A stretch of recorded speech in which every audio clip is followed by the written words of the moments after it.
Hello বন্ধুরা, আপনারা কেমন আছেন? আশা করছি ভালোই আছেন, আর আমিও ভালোই আছি। একজনের কাছ থেকে চেয়ে নেওয়ায় 7-8টা আমের আচার আমি বানিয়ে ফেলেছি। রাত একটায় আমি এই আমগুলো কেটে নিয়েছি। তার কারণ হলো আমার ছোট বাচ্চা, আর 1 থেকে 1.5 বছরের বাচ্চা যার আছে, আর যে ভাড়া বাড়িতে থাকে, সে জানে তার অবস্থাটা কি। খুব কষ্ট, খুব কষ্ট। মা হওয়া এত সোজা না।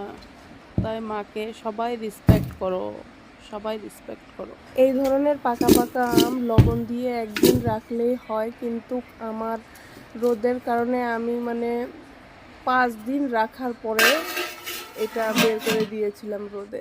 বৃষ্টি ছিল, আর বৃষ্টি থাকলে তো আচার খারাপ হয়ে যায়। আর 5 দিন বৃষ্টি হওয়ার পরে দেখো রোদটা কি সুন্দর রোদ। এই মানে এরকম রোদ থাকলে একদিনে আম শুকিয়ে যায়, আর খুব সুন্দর হয় আচার। আর আচার খারাপ হওয়ার চান্সটাও কম থাকে। আর সবসময় একটা খেয়াল রাখবেন যেন আচারটা বেশি না শুকায়। আর এই জায়গায় দেখো আমি ভালোভাবে ভিডিও নিতে পারিনি, তার কারণ হচ্ছে আমার আরহানের জন্য আমি ভালোভাবে ভিডিও করতে পারি না। ভিডিও তো তোমরা দেখো, এই ভিডিওর পিছনে যে কত কিছু হয় সেটা আমি জানি, কতবার করে যে দৌড়াই ওর পিছনে আমি। আর এখানে সব কিছু রেডি, এক এক করে সব কিছু দিয়ে আমি মেখে নিব আচারটাকে ভালো করে। পরিমাণ মতন লবণ দিব।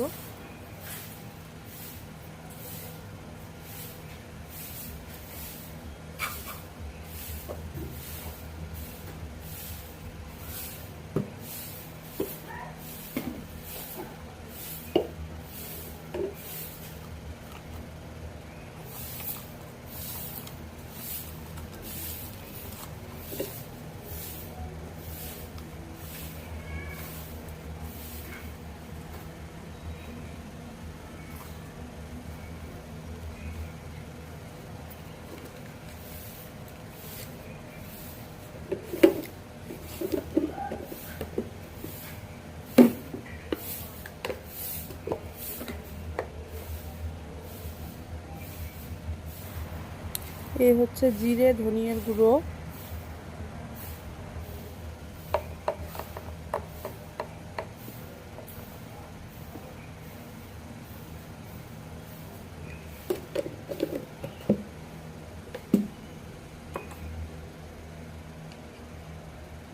মরিচ আর 5 ফোড়ন পাউডার,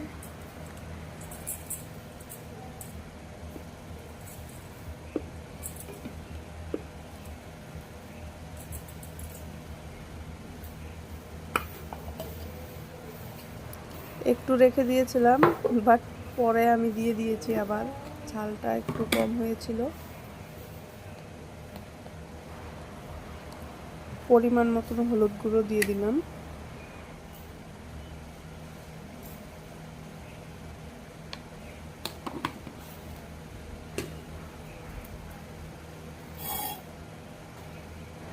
গরম করে রাখা তেলটাও দিয়ে দিলাম।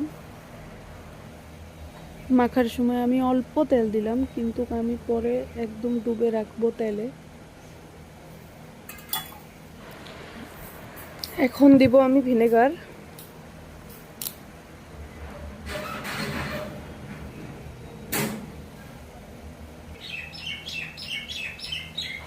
পরিমাণ মতন ভিনেগার দিয়ে দিলাম।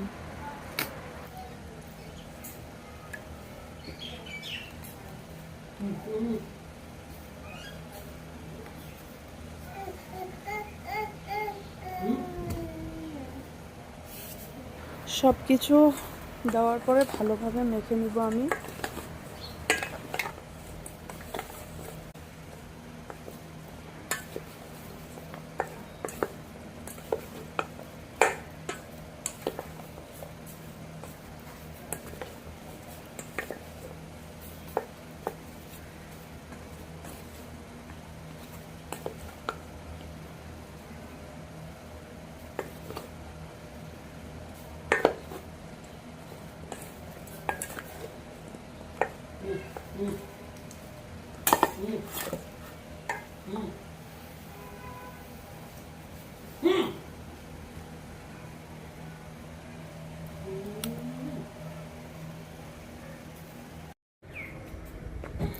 এখন আমি 2-3 ঘন্টা রোদ দিব।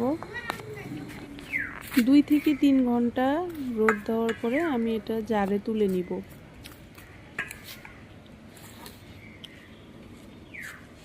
ভিডিওটা ভালো লাগলে একটা লাইক করে দিও, আর আমার চ্যানেলে যদি নতুন হয়ে থাকো চ্যানেলটিকে সাবস্ক্রাইব করে দিও। থ্যাংক ইউ ভিডিওটা দেখার জন্য। Bye bye.